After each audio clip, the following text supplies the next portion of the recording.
12 by actions taken by then Social Protection Minister Joan Burton. What happened then?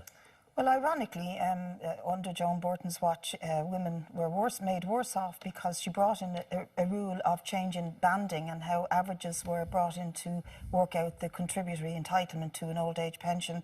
But on top of that, the rule also contained a thing called the homemaker scheme, which was to allow women like Melda benefit from the fact that they stayed at home to rear their family or mind somebody sick in the family, as women generally do become the carers or the minders. And they could benefit from that for up to 20 years, but only if they were homemakers after 1994.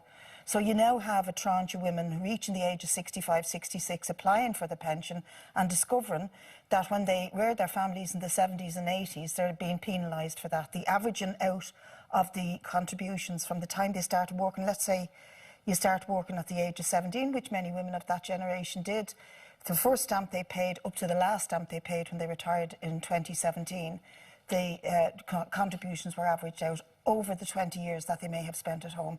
If you understand, it's a bit complicated, but brings their pension right down, in some cases, up to €30 a week. Kieran, is that acceptable? No, but I think that there's an anomaly. Because I tried to amend the Social Protection Act last January, and Leo Varadkar, who was Social Protection Minister at the time, outright rejected the amendment. The amendment would have allowed for the homemaker scheme to apply to women prior to 1994. He rejected it outright. He said, you have a good point, there is inequality. He acknowledged there's inequality.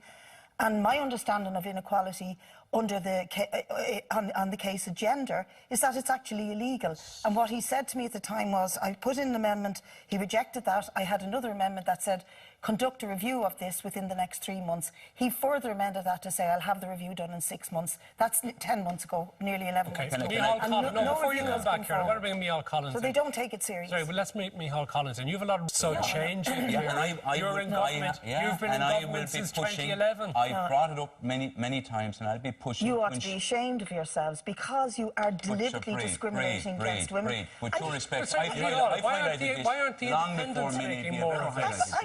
But you spend money on other areas and ignore this. We've been working tirelessly on this issue inside my own, with my colleagues, Deputy Matt. Has raised this. We have nearly every single one of us have raised it. I fully agree that we need to reverse 2012. In recovery, but we still have austerity measures that penalise women on the basis of... OK, thank you very much to all of you for joining us this evening. We'll be back after this break where we'll be